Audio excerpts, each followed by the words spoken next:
धन्यवाद.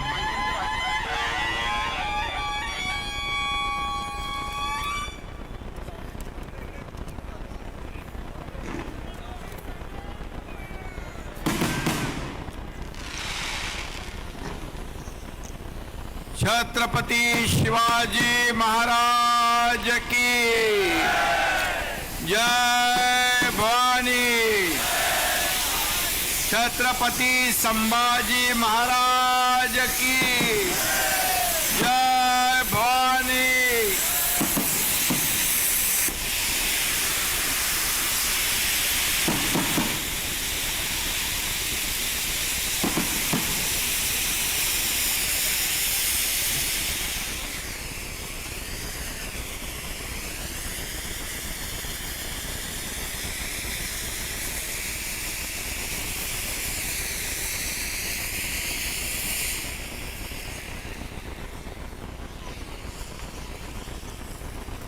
आणि कर्जत या छत्रपती शिवाजी महाराजांच्या पदस्पर्शाने पावन झालेल्या भूमीत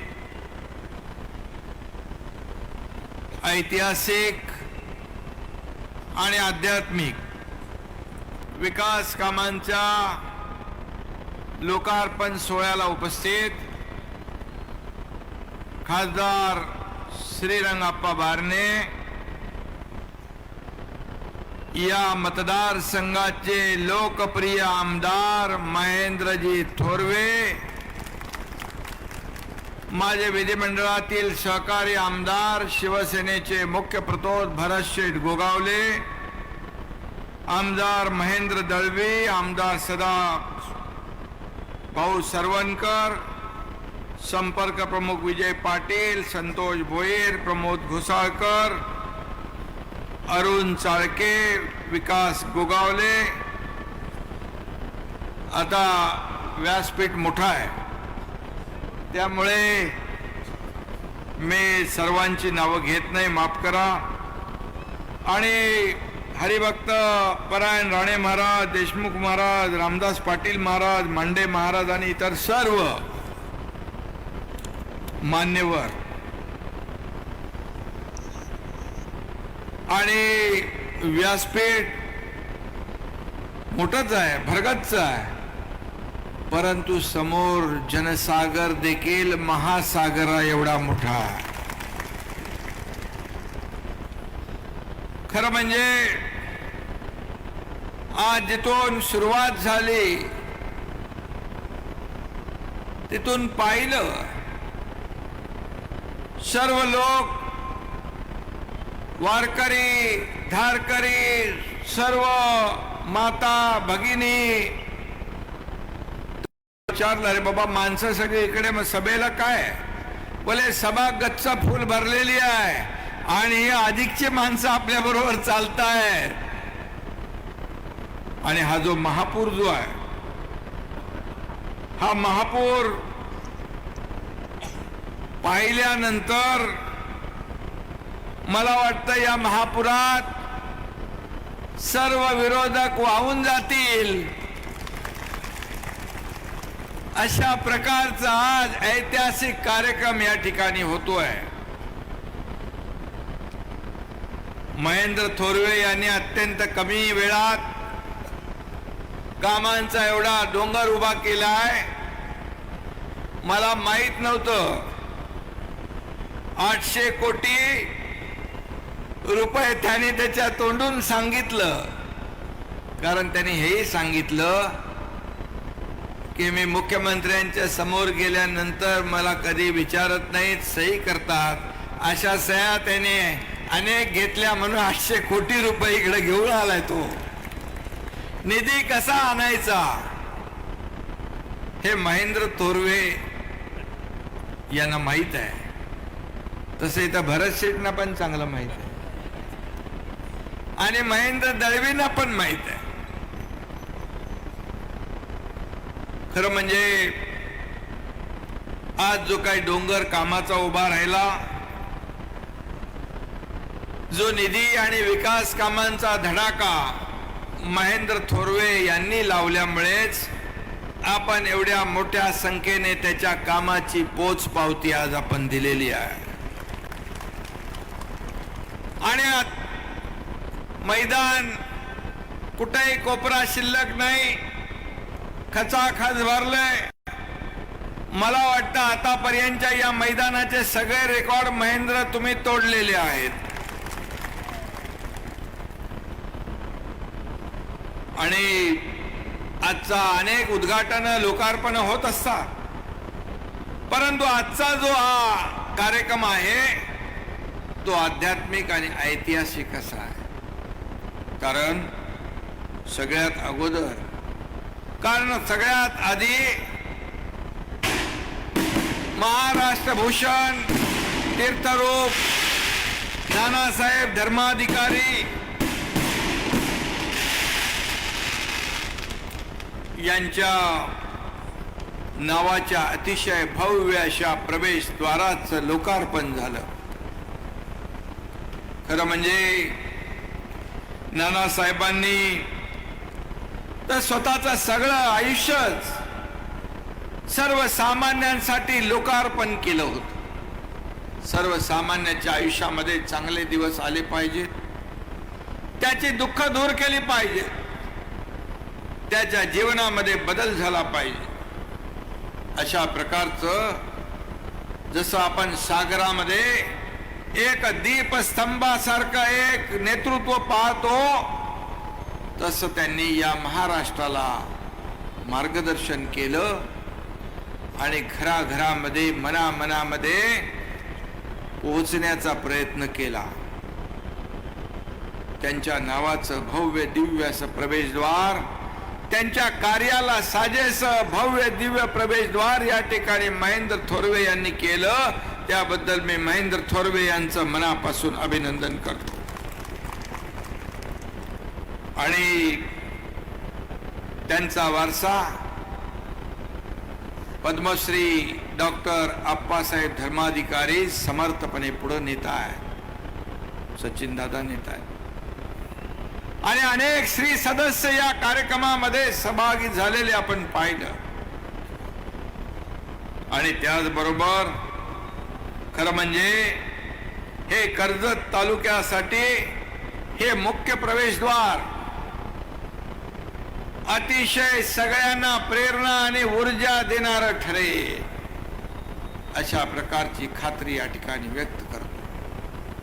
कारण आज मी आपल्या समोर मुख्यमंत्री म्हणून उभा आहे. भरत शेटना, महेंद्र दळवीना सगळ्यांना माहित आहे,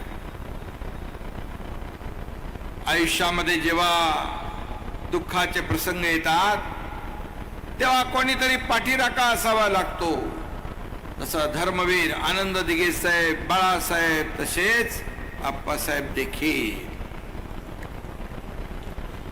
आणि म्हणून आज पुढे आल्यानंतर पांडुरंगाची 52 फुटाची मूर्ती या ठिकाणी उभी राहिलेली आपण पाहिली.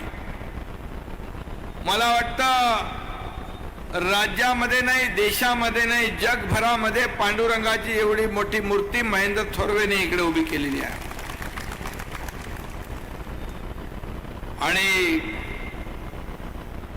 पांडुरंग आपला विठोबा सांगतायत की मी इथं उभा आहे, तुमच्या सगळ्यांवर माझं लक्ष आहे, तुम्ही निर्धास्त राहा, सुखी राहा, आनंदी राहा, अशा प्रकारची मुद्रा त्यांच्या चेहऱ्यावर आहे.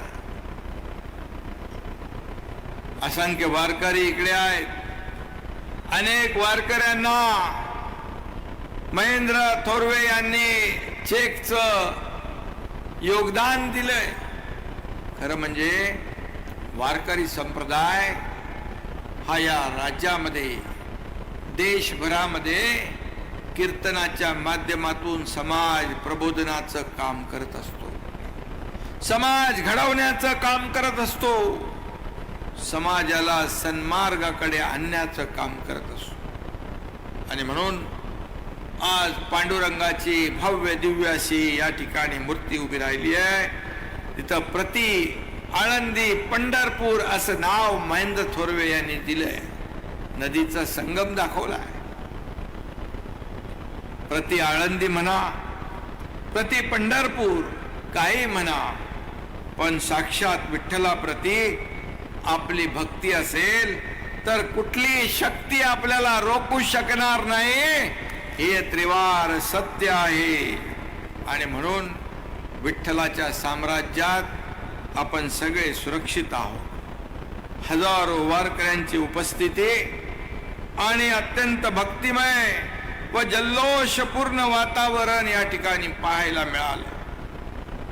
मी आज खऱ्या अर्थाने मला एक आनंद, एक समाधान, एक अभिमान वाटला की एवढ्या मोठ्या संख्येने या कार्यक्रमामध्ये या भागातली जनता, बांधव, भगिनी, माता, सगळे लहान मुलं, ज्येष्ठ सगळे चालत होते. मुंगीला शिरायलाही जागा नव्हती. अशा प्रकारचा भूतो न भविष्यतो असा कार्यक्रम, याची देई याची डोळा मला अनुभवायला मिळाला, याचं मला खरं म्हणजे समाधान आहे. आणि पुढे आल्यानंतर विठ्ठलाचा आशीर्वाद घेऊन पुढे आल्यावर हिंदवी स्वराज्याचे संस्थापक, महाराष्ट्राचं आराध्य दैवत छत्रपती शिवाजी महाराजांची शिवसृष्टी दाखवली. आणि छत्रपती शिवाजी महाराज हे महाराष्ट्राचं आराध्य दैवत. आज त्यांच्या काळात झालेले गडकोट किल्ले आपण पाहिले. कसे किल्ले बांधले असतील, कसं त्यावर पाणी, तिथे तोफा, एवढे मोठे मोठे किल्ले एवढ्या उंचावर, तेव्हाचं आर्किटेक्चर, इंजिनिअरिंग, त्यांची दूरदृष्टी, एक कुशल संघटक आणि कुशल प्रशासक म्हणून छत्रपती शिवाजी महाराजांचा एक आदर्श डोळ्यासमोर आपण ठेवून काम करतोय. प्रत्यक्षात शिवसृष्टी या ठिकाणी अनुभवायला मिळाली. आणि बाजूला छत्रपती संभाजी महाराजांचा भव्य असा पुतळा त्या ठिकाणी आपण पाहिला. आणि खऱ्या अर्थाने छत्रपती संभाजी महाराज हे अत्यंत शूर आणि पराक्रमी वीर होते. तिथं नतमस्तक होताना त्या काळामध्ये झालेले अत्याचार, काय त्यांची सहनशीलता, यातना, अत्याचार करूनही त्यांनी भगव्याची लाज राखली. शत्रू समोर ते झुकले नाही. आणि छत्रपती शिवाजी महाराजांचं नाव राखण्याचं काम त्यांनी केलं. या महत्वपूर्ण आणि ऐतिहासिक सुवर्ण क्षणाचे साक्षीदार होण्यासाठी गडकोट किल्ल्यावर प्रेम करणारे, दुर्ग संवर्धन करणारे देखील हजारो शिलेदार, शिवप्रेमी या सर्व कार्यक्रमामध्ये उपस्थित राहताना आम्ही पाहिले. खरं म्हणजे धर्मवीर छत्रपती संभाजी महाराजांचं एक रूप आणि कार्य पाहिलं तर एक हिंदुत्ववादी विचारांनी प्रेरित झालेल्या तरुणांसाठी एक आश्वासक आणि प्रेरणादायी, ऊर्जादायी या ठिकाणी स्मारक ठरेल असा विश्वास या ठिकाणी व्यक्त करतो.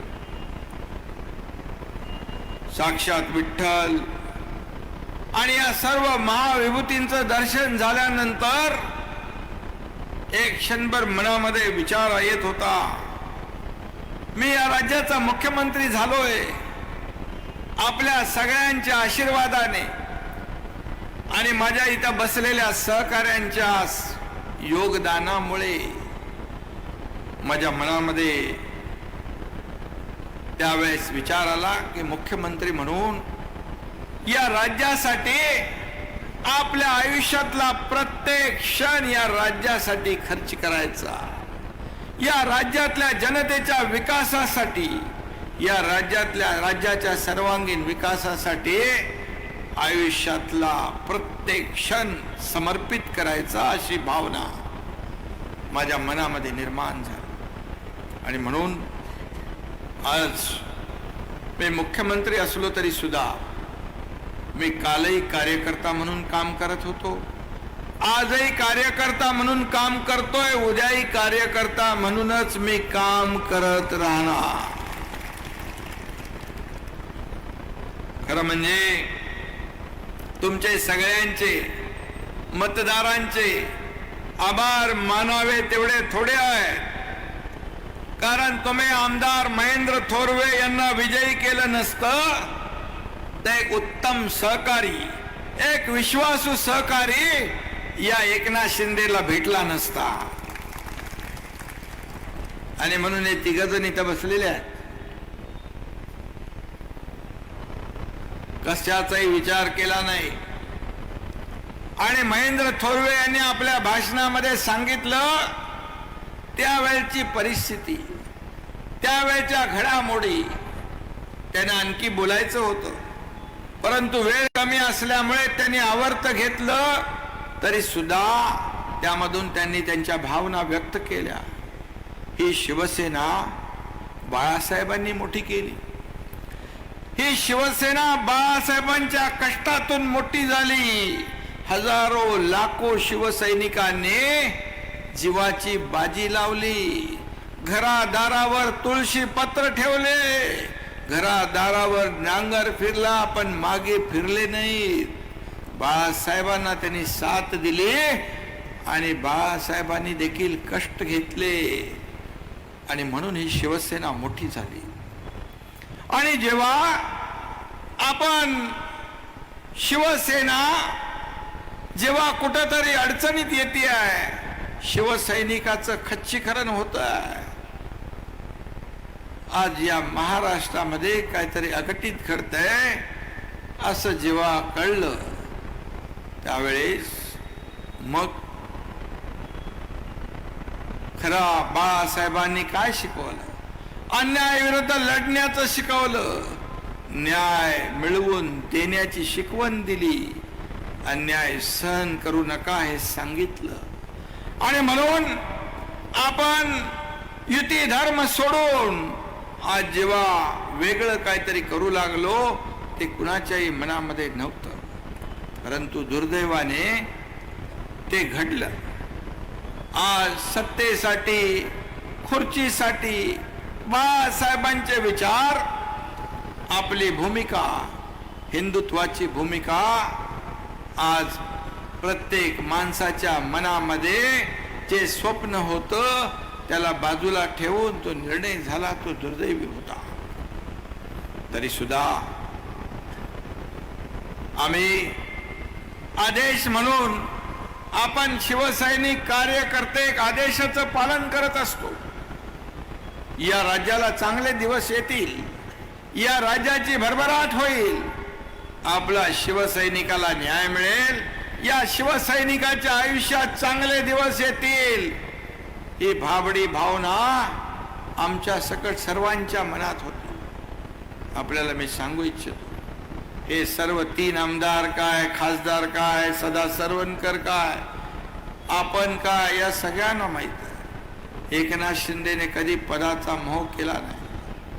पदासाठी कधी एकनाथ शिंदे जगला नाही, कधी पद मागितलं नाही. आपल्याला फक्त मी एक उदाहरण सांगतो. ठाण्यामध्ये जेव्हा पहिल्या शिवसेना शाखेचं उद्घाटन होतं, इथे काही लोक आहेत त्यांना माहिती आहे, शाखेच्या उद्घाटनाला दिघे साहेब यायच्या उद्घाटनाच्या आदल्या दिवशी आले, माझ्या खांद्यावर हात टाकला, म्हणाले एकनाथ उपशाखा प्रमुख कुणाला बनवायचं? मी म्हणालो साहेब शाखा प्रमुख मला माहित आहे. दिघे साहेब म्हणाले, मी म्हणालो मला बनवू नका, ज्येष्ठ शिवसैनिक अमुक अमुक आहेत त्याला बनवा. साहेबांनी मला सांगितलं, मला कळतं काय करायचं ते. त्यावेळेस त्यांनी शाखा प्रमुख पद मला दिलं, कारण त्यांनी काहीतरी एक जबाबदारी दिल्यानंतर त्या जबाबदारीचं सोनं कोण करेल हे त्यांची दूरदृष्टी त्यांच्या नजरेने चाणाक्षपणे पाहिली. मगाशी त्या मुलीने आपल्या ह्याच्यामध्ये सांगितले, एकदा असंच भरतशेठ नगरसेवक महापालिकेची निवडणूक होती. त्या महापालिकेच्या निवडणुकीमध्ये आपली युती होती.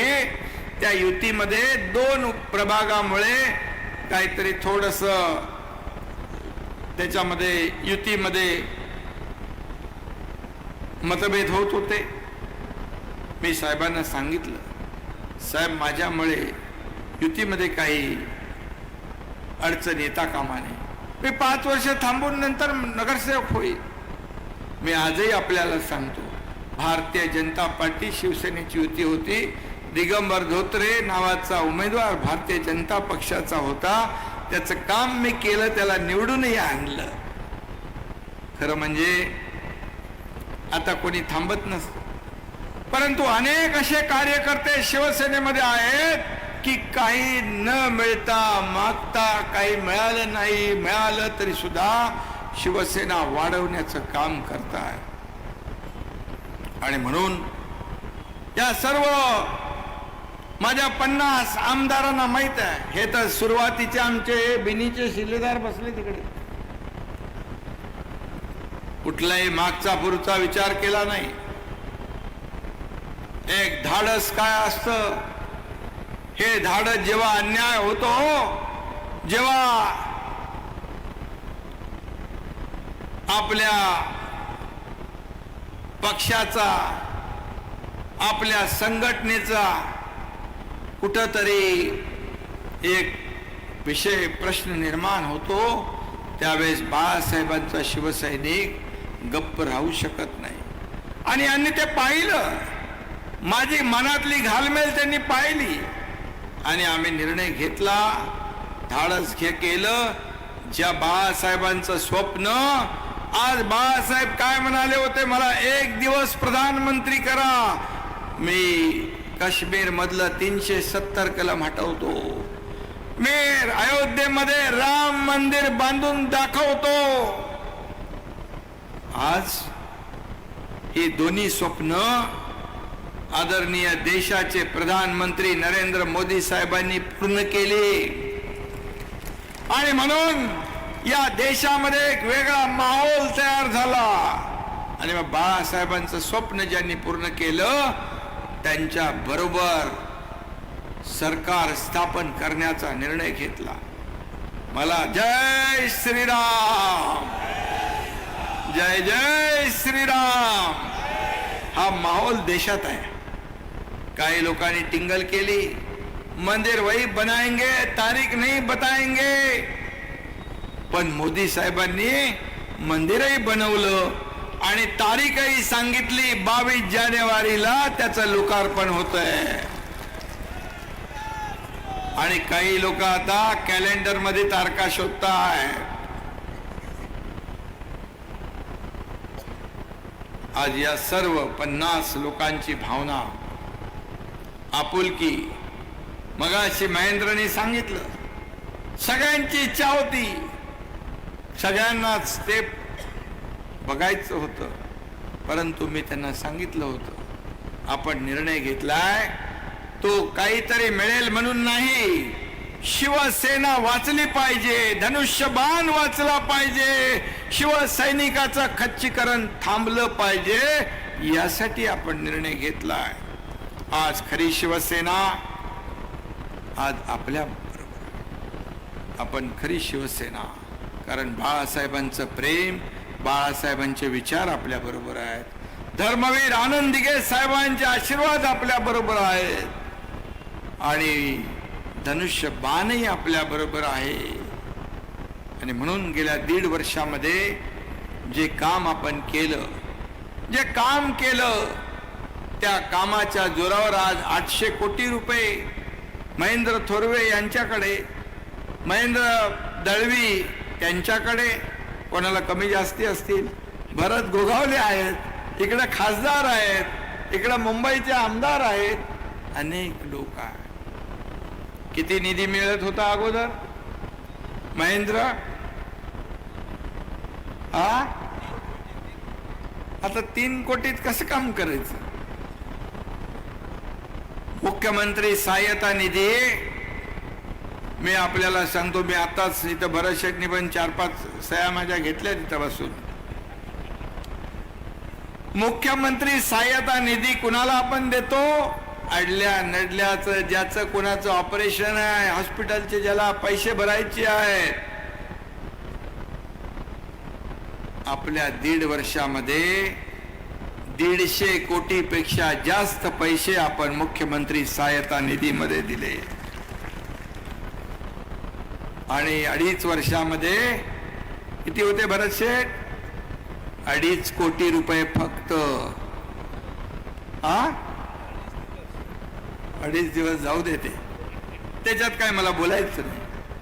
परंतु हे पैसे लोकांचे आहेत, हे जनतेचे पैसे आहेत. त्यांच्या आजारपणासाठी आपण नाही दिले तर कधी देणार? आणि मी कुठेही गाडीमध्ये असलो, रस्त्यात असलो, वर्षावर असलो, ठाण्यात असलो, कुठल्याही कार्यक्रमात असलो, मुख्यमंत्री सहायता निधीचं पत्र आलं की माझं पेन लगेच बाहेर येतो आणि सही होऊन जाते. कारण एखाद्याचा जीव त्याच्यामुळे वाचतो, एखाद्याचा जीव त्याच्यामुळे वाचतो.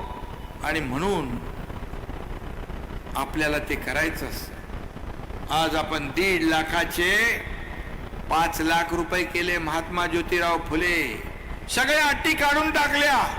अगदी श्रीमंतापासून गरीबापर्यंत 12.5 कोटी जनतेला 5 लाखापर्यंतचे उपचार मोफत होणार. या राज्यात बाळासाहेब ठाकरे आपले दवाखाना 700 ठिकाणी आपण करतोय. शेतकऱ्यांना देखील आपण वाऱ्यावर सोडत नाही. जे मोदी साहेबांनी 6,000 रुपये वर्षाला देण्याचा निर्णय घेतला, त्याच्यात आणखी आपण 6,000 रुपये टाकले. शेतकऱ्याला आता 12,000 रुपये वर्षाला मिळणार. हे राज्य पहिलं आहे हा निर्णय घेणार. पीक विमा शेतकरी भरत होते, त्याचे पैसे आता सरकार भरते. फक्त पीक विम्यामध्ये 1 रुपया शेतकऱ्याने भरायचा, बाकी सगळे पैसे सरकार भरणार. महिला भगिनी देखील आज कार्यक्रमात आहेत. एसटी मध्ये 50% आपण सवलत दिली, ज्येष्ठांना मोफत केलं.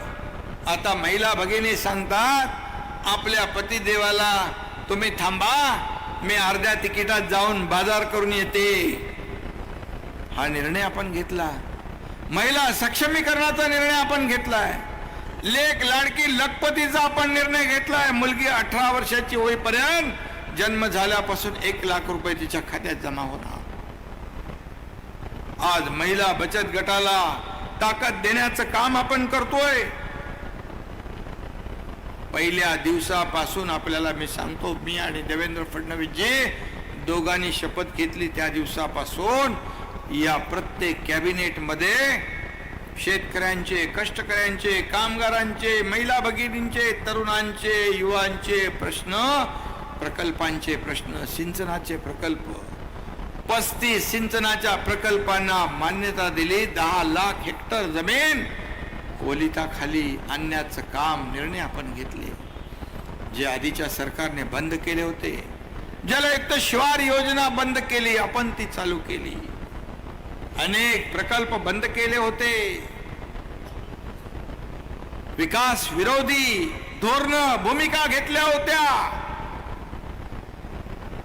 देवेंद्रजी मुख्यमंत्री होते तेव्हा महाराष्ट्र परदेशी गुंतवणुकीमध्ये नंबर 1 वर होता. पण आपलं सरकार स्थापन होण्यापूर्वी 2.5 वर्षामध्ये महाराष्ट्र मागे गेला, कर्नाटक, गुजरात पुढे गेलं. पण आपलं सरकार आल्यानंतर तुमच्या सगळ्यांच्या आशीर्वादाने पुन्हा महाराष्ट्र नंबर 1 ला आलेला आहे. आज किती प्रकल्प सुरू आहेत. आज MTHL चा प्रकल्प 12 तारखेला त्याचं लोकार्पण होतंय. आपण आणखी जवळ येणार आहोत. जे 2 तासाचं अंतर ते 15 मिनिटावर 20 मिनिटावर येतंय. अनेक मुंबईतले प्रकल्प तर आहेत, परंतु 2.5 वर्ष रडात खडात यांचं इंजिन सायडिंगला गेलं होतं. ते आपण जोरात डबल इंजिनचं सरकार काम करायला लागलं. मी आपल्याला सांगतो, केंद्रामध्ये आपला प्रत्येक प्रस्ताव आपण पाठवतो, त्याला एकही रुपयाची कटौती न करता, कपात न करता तो प्रस्ताव मंजूर होतो. हे मला या ठिकाणी आपल्याला सांगायचं आहे. आणि म्हणून केंद्र आणि राज्य सरकार मिळून आपण डबल इंजिनचं सरकार या राज्यात करतोय, चालवतोय. आणि म्हणूनच या ठिकाणी महेंद्र थोरवे, महेंद्र दळवी काय, भरत गोगावले काय, आपला सदा सरवणकर, खासदार आपले बारणे अप्पा, संसद रत्न पुरस्कार त्यांना मिळाला. या सगळ्यांच्या मतदारसंघामध्ये पैसे देण्याचं काम, निधी देण्याचं काम, त्यांची काय मागणी? ज्यांनी आम्हाला निवडून दिले त्यांना मूलभूत सोयी सुविधा देणे आमचं काम आहे. आणि मग त्यासाठी सरकारने पुढाकार घेतला पाहिजे, परंतु दुर्दैवाने ते होत नव्हतं. आणि म्हणून अनेक होतं स्वातंत्र्यवीर सावरकरचा अपमान, सावरकरांचा अपमान सगळ्यांच्या डोळ्यात देखत होत होता. बाळासाहेबांनी ज्या काँग्रेसला गाडण्याची भाषा केली, त्यांना डोक्यावर घेण्याचंही काम केलं. मी गावी जातो, शेतामध्ये काम करतो, कारण मातीशी शेतीशी माझी नाळ जुळली आहे. मी शेतकऱ्याचा मुलगा आहे. तर म्हणाले हेलिकॉप्टरने जातो आणि शेती करतो. हेलिकॉप्टरने फोटोग्राफी करण्यापेक्षा शेती करणं केव्हाही चांगलंच असतं. का त्याच्यात वाईट आहे? आणि म्हणून आज आपण मुंबईमध्ये स्वच्छता अभियान सुरू केलंय, डीप क्लीन ड्राईव्ह. बरं शेठ, आता आपण एक एक शहर करून संपूर्ण महाराष्ट्रामध्ये ग्रामीण भागात देखील स्वच्छ महाराष्ट्र माझा हे अभियान आपण राबवतोय. आरोग्याशी निगडीत आहे. आज लोक त्यामध्ये इन्व्हॉल्व्ह होऊ लागलेत. NGO आलेत, मुलं आलेत, कॉलेजचे आले, शाळेचे आलेत, पोटदुखी सुरू झाली. भले हे तर आयुक्ताचं काम. अरे हा एकनाथ शिंदे कार्यकर्ता म्हणून काम करतोय. आणि मी सांगितलं की सीएम म्हणजे चीफ मिनिस्टर असतोच, परंतु मी समजतो सीएम म्हणजे कॉमन मॅन. मी सर्वसामान्यातला कार्यकर्ता आहे, जमिनीवरचा कार्यकर्ता आहे, तुमच्यातला कार्यकर्ता आहे. तुमच्यातला कार्यकर्ता मुख्यमंत्री झालेला त्यांना आवडत नाही, हजम होत नाही, पचन होत नाही, सहन होत नाही. म्हणजे फक्त ज्यांचा राजकीय वारसा, राजकीय पार्श्वभूमी आणि ज्यांनी सोन्याचा चमचा तोंडात घेऊन आला त्यांनीच मुख्यमंत्री व्हायचं, असं काय लिखित काय करार आहे? आणि म्हणून ही पोटदुखी आहे. मी तर कामाने उत्तर देतो. तुम्हाला माहित आहे, रोज आरोप करतात. माझ्याकडे भरपूर आहे. मी थोडं थोडं काढत आता सुरू केलेलं आहे. माझा स्वभाव नाही. बिलो द बेल्ट मी खालच्या पातळीवर जाऊन टीका करत नाही. तुम्ही जेवढ्या टीका कराल त्याला हा एकनाथ शिंदे कामातून उत्तर देईल, कामातून उत्तर देईल. हे माझी कामाची पद्धत आहे. आणि म्हणून आज आपण पाहतोय की 1.5 वर्षामध्ये आज जी कामं केली त्या कामाच्या जोरावर आज या राज्यामध्ये गेल्या काही दिवसापूर्वी ग्रामपंचायतीच्या निवडणुका झाल्या. महायुतीला नंबर 1 मिळाला. आता त्यांचा नंबर कितीवर गेला ते बरशेट का कितीवर गेला? त्यांचा नंबर कुठे गेला माहित नाही. जाऊ द्या. तुम्ही किती आरोप करणार? आज 50 आमदार, 13 खासदार. एक खासदार आप्पा बसले तिकडे. यांना जेव्हा खासदारांना बोलवलं तेव्हा त्यांना सुरुवातीला वाटलं अवघड निर्णय, काय होईल, कसं होईल. परंतु त्यांनी गेल्या 1.5 वर्षामध्ये केलेलं काम पाहिल्यानंतर कालच्या सभेत त्यांनी सांगितलं पुण्याच्या, की आम्ही घेतलेला निर्णय, शिंदे साहेबांनी घेतलेला निर्णय योग्य होता. योग्य होता. या महाराष्ट्राच्या कल्याणासाठी या महाराष्ट्राच्या भल्यासाठी. कारण आमचा वैयक्तिक स्वार्थ काहीच नाही. आपल्याला लोकांना द्यायचं आहे. आपण देणारे आहोत, आपण घेणारे नाही. आपण देत जातोय, देत आलोय. आणि म्हणून जे जे निर्णय आज आपण घेतलेत ते निर्णय लोकांना, शासन आपल्या दारी, त्याला एवढा प्रतिसाद मिळायला लागलाय की तिकडे पोटदुखी झाली, पोटसूळ उठला की शासन आपल्या दारी, त्याचं ऑडिट करा. चांगला आहे. 2,19,00,000 लोकांना, लाभार्थ्यांना लाभ शासन आपल्या दारीमधून देण्याचं काम या तुमच्या सरकारने केलंय. करा त्यांचं ऑडिट. निवडणुका आल्या की तुमचं बरोबर ऑडिट करतील. खातच बंद होईल म्हणजे ऑडिटचा प्रश्न येणार नाही.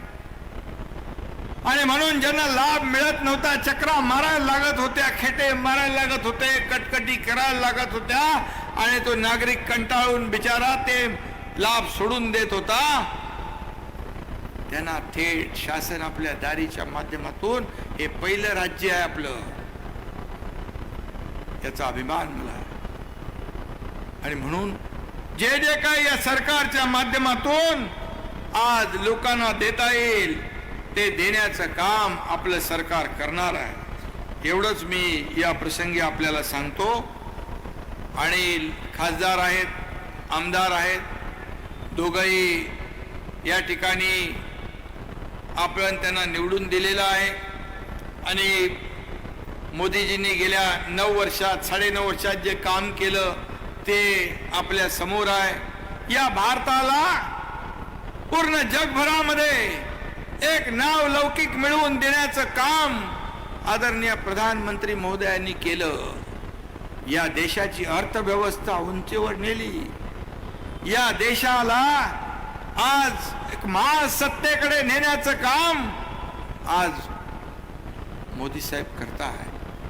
आणि म्हणूनच त्यांनी म्हटलं की अब की बार 400 पार असं म्हटलंय.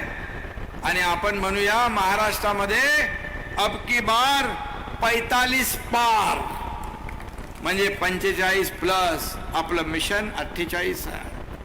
आणि म्हणून आपली सोबत, आपला विश्वास, आपली साथ अशीच या व्यासपीठावर बसलेल्या लोकांच्या पाठीशी कायम असू द्या, एवढी विनंती आपल्याला करतो. आणि 800 कोटी घेतलेले आहेत, त्यांना पूर्ण मला वाटतं 1000 कोटी करायचे आहेत. आणि म्हणून कर्जतमध्ये 100 बेडचं हॉस्पिटल व्हावं अशी मागणी तुमच्या आमदारांनी केली आहे. त्याला देखील मान्यता दिली जाईल. डॉक्टर बाबासाहेब आंबेडकर भवनाकरता 5 कोटी निधीची मागणी केली आहे, ती देखील मान्य केली जाईल.